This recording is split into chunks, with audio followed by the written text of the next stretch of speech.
Padre, y del Hijo, y del Espíritu Santo. Amén. El Señor esté con ustedes. Hermanos, para celebrar dignamente estos sagrados misterios, reconozcamos nuestros pecados.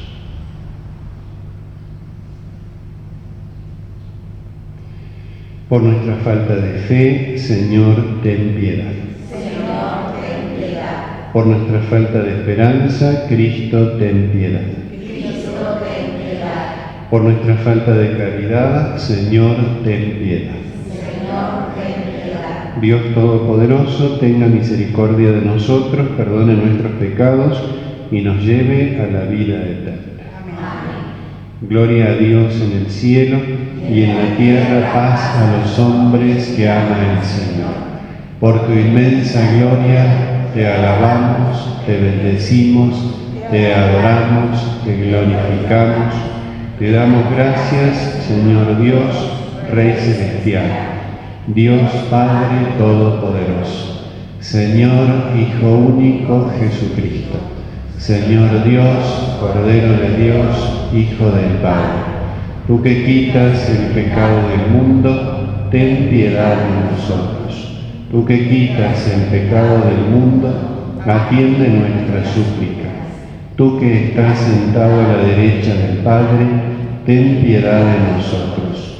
Porque solo tú eres santo, solo tú, Señor, solo tú, Altísimo Jesucristo, con el Espíritu Santo, en la gloria de Dios Padre. Amén. Oremos. Señor Dios, que nos has redimido para hacernos hijos tuyos, míranos siempre con amor de Padre, para que cuantos hemos creído en Cristo alcancemos la verdadera libertad y la herencia eterna. Por nuestro Señor Jesucristo, tu Hijo, que vive y reina contigo en la unidad del Espíritu Santo y es Dios por los siglos de los siglos. Amén. Podemos tomar asiento.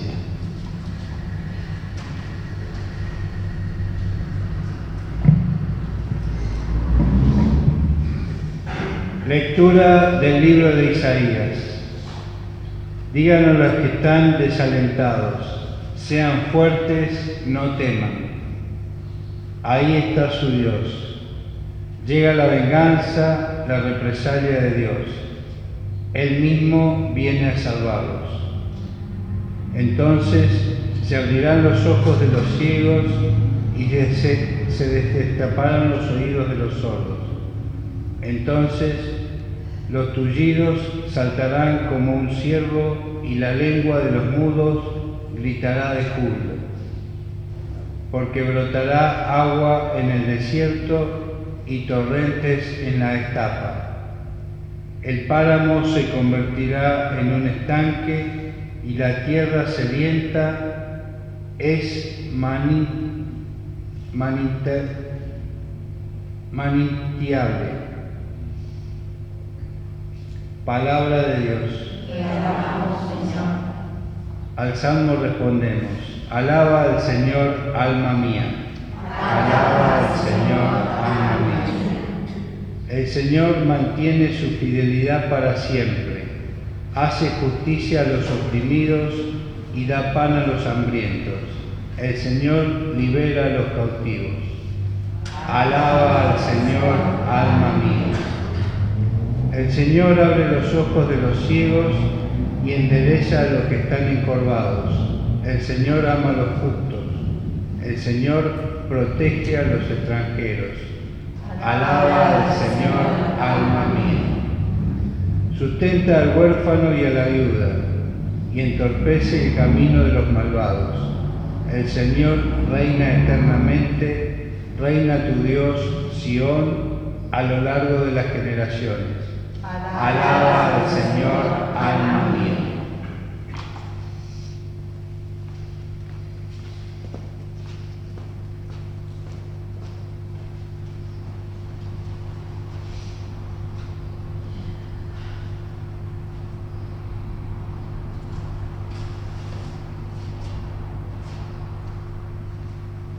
Lectura de la Carta de Santiago. Hermanos, ustedes que creen en nuestro Señor Jesucristo glorificado, no hagan acepción de personas. Supongamos que cuando están reunidos entra un hombre con un anillo de oro y vestido elegantemente, y al mismo tiempo entra otro pobremente vestido. Si ustedes se fijan en el que está muy bien vestido y le dicen: siéntate aquí en el lugar de honor, y al pobre le dicen: quédate allí de pie, o bien siéntate a mis pies, ¿no están haciendo acaso distinciones entre ustedes y actuando como jueces malintencionados? Escuchen, hermanos muy queridos, ¿acaso Dios no ha elegido a los pobres de este mundo para enriquecerlos en la fe y hacerlos herederos del reino que ha prometido a los que le aman? Y sin embargo, ustedes desprecian al pobre. ¿No son acaso los ricos los que oprimen a ustedes y los hacen comparecer ante los tribunales? ¿No son ellos los que blasfeman contra el nombre tan hermoso que ha sido pronunciado sobre ustedes? Es palabra de Dios. Te alabamos, Señor.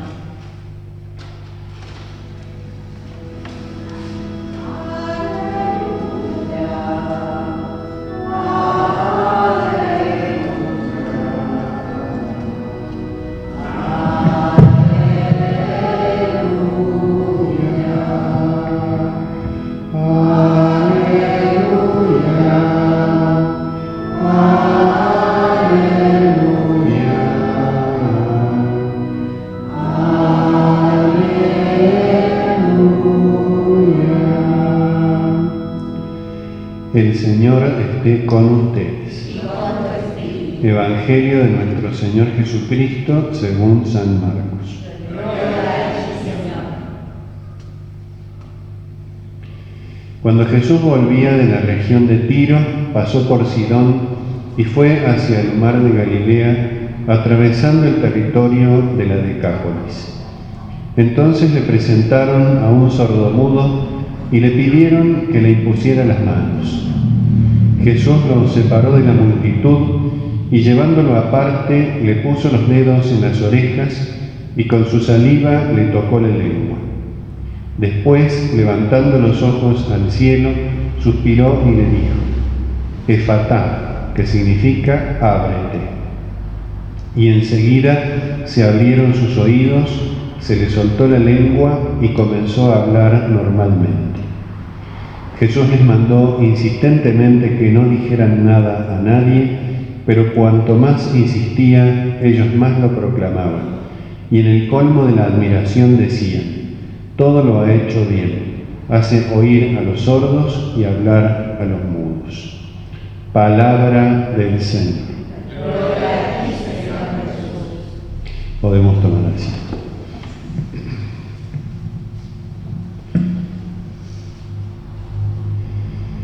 El profeta Isaías, en el Antiguo Testamento, es uno de los profetas de mayor relieve por diversos motivos. Escribe unos 8 siglos antes de Cristo. Es como el gran profeta dedicado especialmente a mostrarnos a Jesucristo. Desde el Antiguo Testamento se lo ha denominado como el Evangelio del Antiguo Testamento.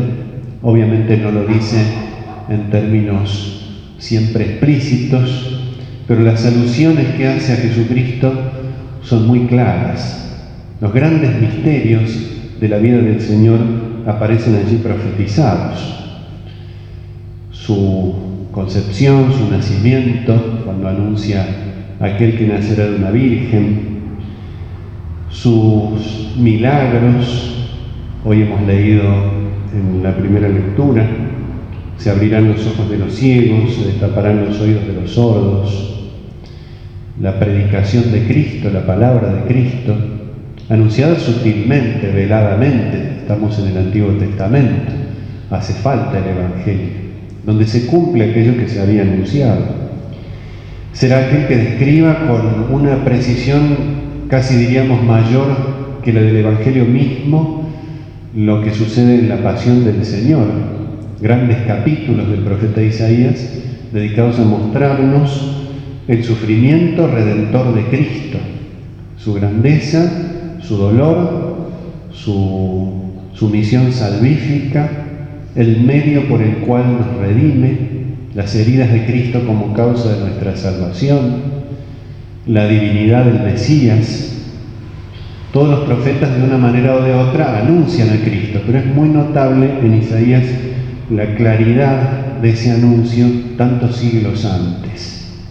Y por eso cuando leemos pasajes como el que hemos leído hoy en el Evangelio, Jesucristo curando a aquel sordomudo, y con la referencia admirada de mucha gente, hace oír a los sordos, hace hablar a los mudos, todo lo ha hecho bien. Este signo, este gesto, este milagro de Jesucristo también tendrá que ver con Juan Bautista, cuando Juan manda preguntar desde la cárcel si es o no el Mesías. Jesucristo va a responder eso. Los sordos oyen, los paralíticos caminan, los ciegos ven.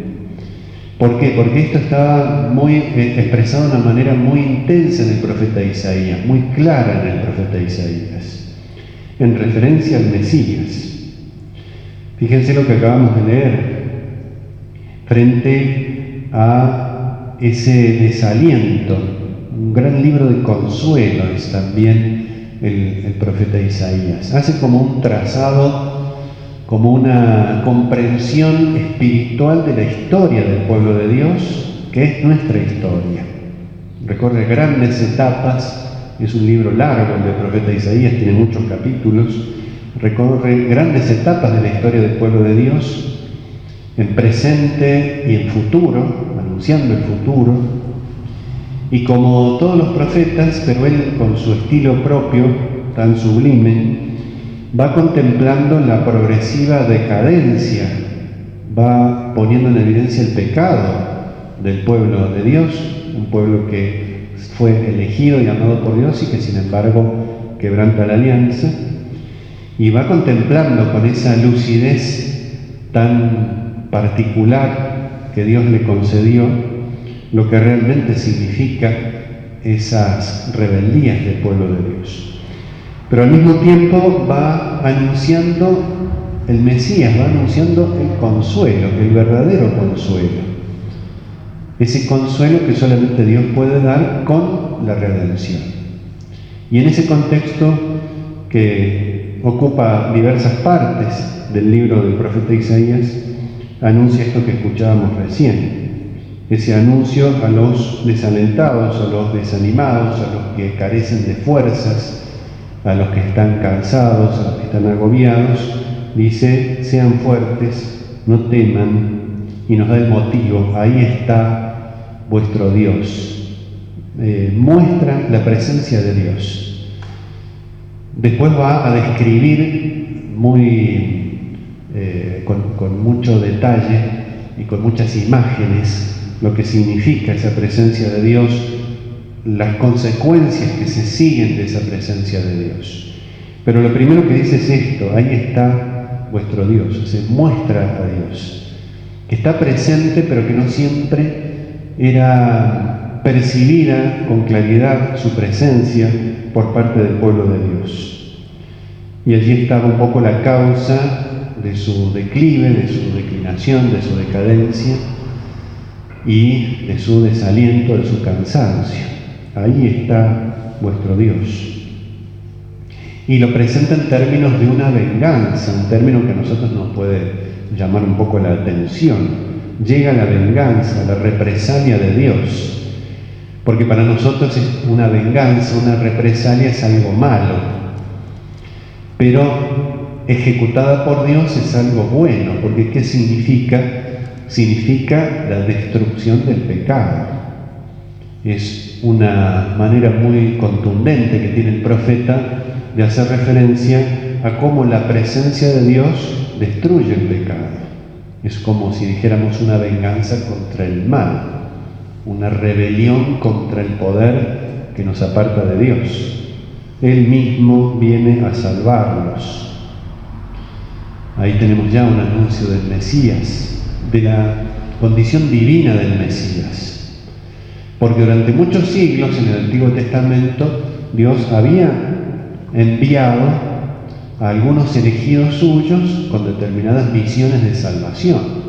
Veremos desde Noé, Abraham, Moisés, los profetas mismos, diversos personajes que Dios había ido enviando a su pueblo para salvarlo, para rescatarlo, para redimirlo, para hacerle notar la situación en la cual se encontraba. Pero Isaías va más allá todavía, dice, Él mismo viene a salvarlos. Ya no es un simple enviado humano, sino Él mismo. Por eso se cumple en Jesucristo, que es verdadero hombre y verdadero Dios. Es el mismo Dios que viene a salvarnos. Porque lo que había que salvar no podía ser salvado por ningún poder puramente creatural, puramente humano. Y viene a salvar con estas características de destrucción del pecado, de rebeldía contra aquel que nos aparta de Dios, una represalia contra nuestros enemigos. Entonces es un bloque muy potente el que nos va presentando aquí Isaías. Tiene además literariamente un arte muy exquisito para escribir, para expresar estas grandes verdades, pero nos va mostrando ya en este primer cuadro del pasaje que hemos leído, muy breve, el sentido de la redención, quién es el Redentor, a qué viene el Redentor, qué es lo que causa en el corazón de los hombres. Pero sobre todo eso, saber verlo, saber descubrirlo, saber que está presente. Eso es una de las claves también que nos muestra Isaías. Y después empieza a describir con este modo tan gráfico, tan poético, que lo caracteriza, las consecuencias de esa presencia. Los ojos de los ciegos que empiezan a ver, los oídos de los sordos, el tullido que saltará como un ciervo, los mudos que gritarán de júbilo, las aguas que brotan en el desierto. Son 1000 maneras distintas de hacer referencia a este cambio de la oscuridad a la luz, de la muerte a la vida, del pecado a la gracia. Y es muy bueno tener en cuenta todo esto, por supuesto que son muy poquitos versículos los que hemos leído hoy, pero y es un profeta, como les decía, que tiene una obra muy extensa y muy profunda, y sin embargo es muy importante descubrir cómo lo que Jesús hace en el Evangelio no se reduce entonces a una mera manifestación de poder o a un simple acto de caridad con respecto a un enfermo en el sentido físico, corporal o material de la palabra. Le presentan un sordomudo, alguien que no podía escuchar, que no podía hablar o que hablaba mal, no hablaba con claridad. Jesucristo lo lleva aparte y después le dice a todos los que de alguna manera se enteraron de eso que no lo comenten porque podía ser mal comprendida su misión mesiánica. Y era uno de los grandes intentos de los enemigos de Cristo que su misión mesiánica no se suprimiera, sino que cambiara de sentido. Que Jesucristo como Mesías sea simplemente alguien que viene al mundo a dar prosperidad material, física, a su pueblo. Ese es el Mesías que esperaban, por ejemplo, los fariseos. Un Mesías puramente temporal, que diera triunfos de este mundo, que llevara a Israel a una plenitud social, política, y religiosa también, pero de manera puramente externa.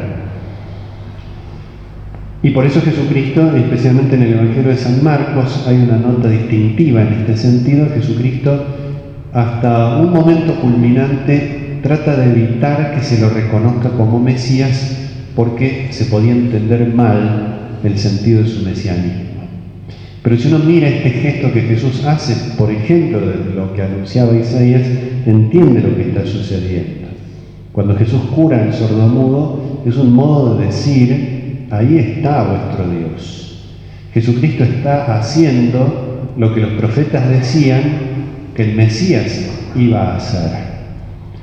Y por lo tanto, esa curación de aquel hombre, siendo física, es un signo de la curación espiritual, no solo de aquel hombre, sino de la humanidad entera.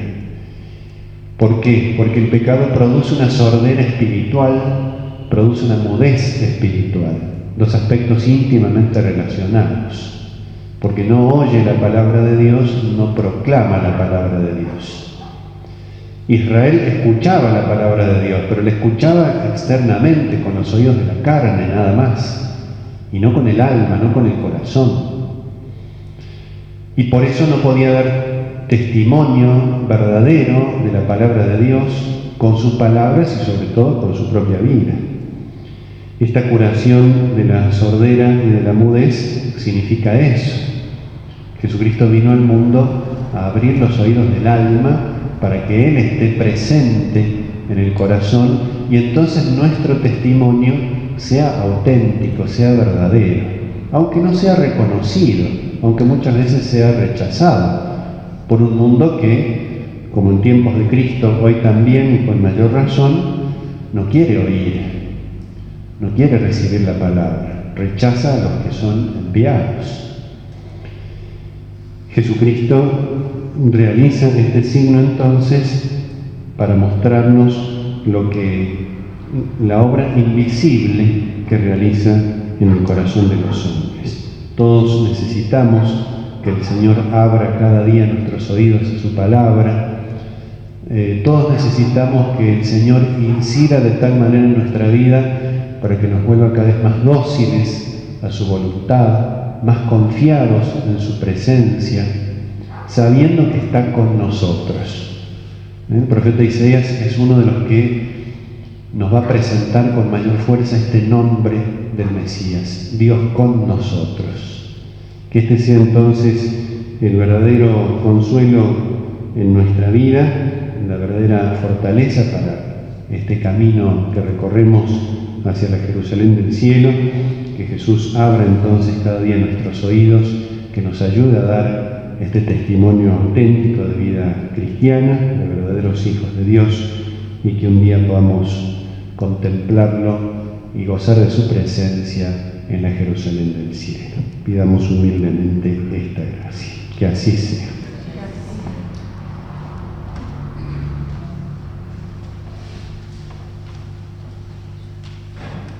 Creo en Dios Padre Todopoderoso, Creador del cielo y de la tierra. Creo en Jesucristo, su único Hijo, nuestro Señor, que fue concebido por obra y gracia del Espíritu Santo. Nació de Santa María Virgen, padeció bajo el poder de Poncio Pilato, fue crucificado, muerto y sepultado, descendió a los infiernos, al tercer día resucitó entre los muertos, subió a los cielos y está sentado a la derecha de Dios Padre Todopoderoso. Desde allí ha de venir a juzgar a vivos y muertos. Creo en el Espíritu Santo, la Santa Iglesia Católica, la comunión de los santos, el perdón de los pecados, la resurrección de la carne y la vida eterna. Amén. Podemos tomar asiento.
Oremos, hermanos, para que este sacrificio mío y de ustedes sea agradable a Dios, Padre Todopoderoso.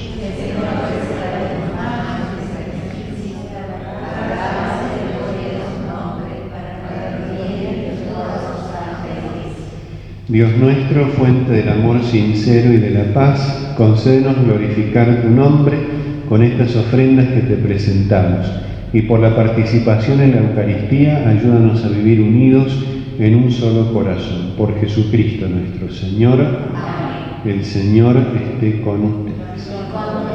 Levantemos el corazón. Demos gracias al Señor nuestro Dios. En verdad es justo y necesario, es nuestro deber y salvación, darte gracias siempre y en todo lugar, Señor Padre Santo, Dios Todopoderoso y Eterno, por Cristo Señor nuestro. Él mismo se compadeció del pecado de los hombres y quiso nacer de la Virgen. Murió en la cruz para liberarnos de la muerte y resucitó del sepulcro para darnos la vida eterna. Por eso con los ángeles y arcángeles y con todos los coros celestiales, cantamos sin cesar el himno de tu gloria.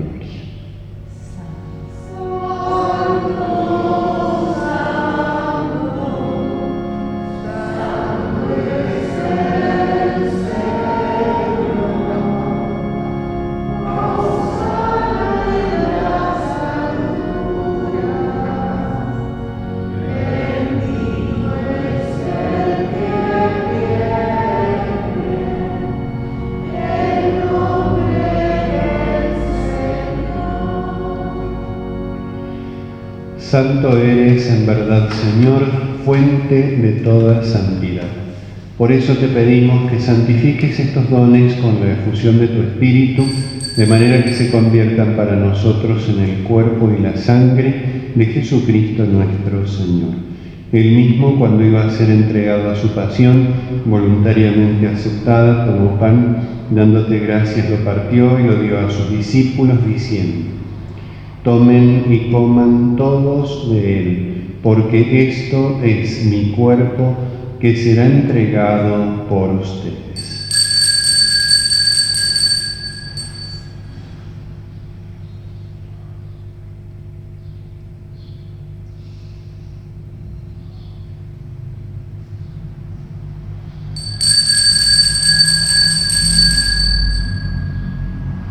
Del mismo modo, acabada la cena, tomó el cáliz y dándote gracias de nuevo, lo pasó a sus discípulos diciendo: tomen y beban todos de él, porque este es el cáliz de mi sangre, sangre de la alianza nueva y eterna, que será derramada por ustedes y por muchos para el perdón de los pecados. Hagan esto en conmemoración mía.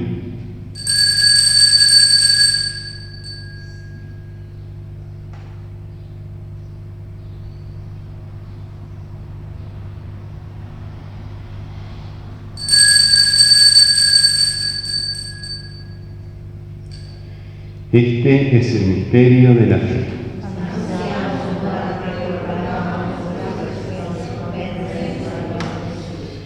Así, Padre, al celebrar ahora el memorial de la muerte y resurrección de tu Hijo, te ofrecemos el pan de vida y el cáliz de salvación, y te damos gracias porque nos haces dignos de servirte en tu presencia. Te pedimos humildemente que el Espíritu Santo congregue en la unidad a cuantos participamos del cuerpo y la sangre de Cristo. Acuérdate, Señor, de tu Iglesia extendida por toda la tierra, con el Papa Francisco, nuestro Obispo Gabriel y todos los pastores que cuidan de tu pueblo. Llévala a su perfección por la caridad. Acuérdate también de nuestros hermanos que se durmieron en la esperanza de la resurrección y de todos los que han muerto en tu misericordia. Admítelos a contemplar la luz de tu rostro. Ten misericordia de todos nosotros y así con María, la Virgen Madre de Dios, los apóstoles y cuantos vivieron en tu amistad a través de los tiempos, merezcamos por tu Hijo Jesucristo compartir la vida eterna y cantar tus alabanzas.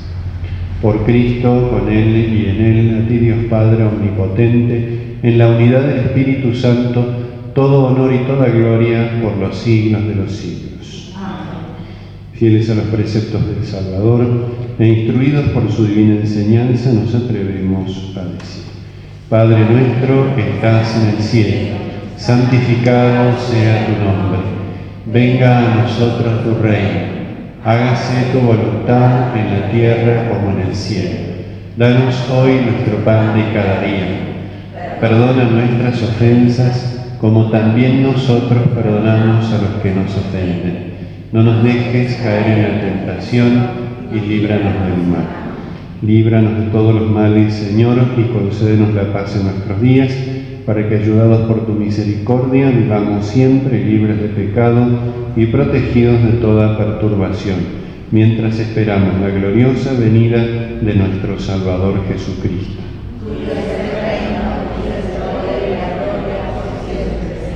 Señor Jesucristo, que dijiste a tus apóstoles: la paz les dejo, mi paz les doy, no tengas en cuenta nuestros pecados, sino la fe de tu Iglesia, y conforme a tu palabra, concédele la paz y la unidad. Tú que vives y reinas por los siglos de los siglos, la paz del Señor esté siempre con ustedes.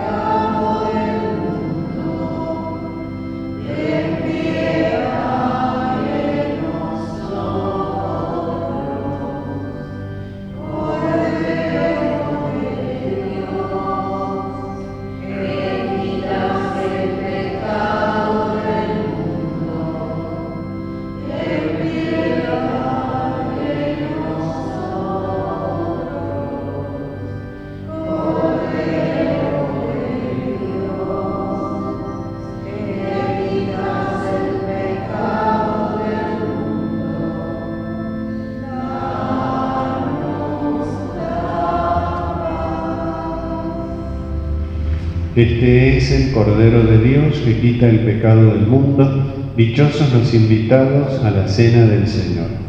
Señor, no soy digno de que entres en mi casa, pero una palabra tuya bastará para sanarme.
Oremos. Señor nuestro, que alimentas y vivificas a tus fieles con tu palabra y con los sacramentos del cielo, concédenos aprovechar de tal manera estos dones de tu Hijo amado, que merezcamos participar siempre de su vida divina. Él que vive y reina por los siglos de los siglos. Amén. Este próximo jueves no vamos a tener misa acá en la parroquia. Me han invitado a un día de la novena en Concarán, Nuestra Señora de los Dolores, así que no vamos a tener el jueves misa aquí. El Señor esté con ustedes. La bendición de Dios Todopoderoso, del Padre, del Hijo y del Espíritu Santo, descienda sobre ustedes y permanezca para siempre. Podemos ir en paz. San Miguel Arcángel, defiéndenos en la batalla, sé nuestro amparo contra la perversidad y acechanzas del demonio. Reprímale Dios, pedimos suplicantes, y tú, príncipe de la milicia celestial, arroja al infierno con el divino poder a Satanás y a los demás espíritus malignos que andan dispersos por el mundo para la perdición de las almas. Amén.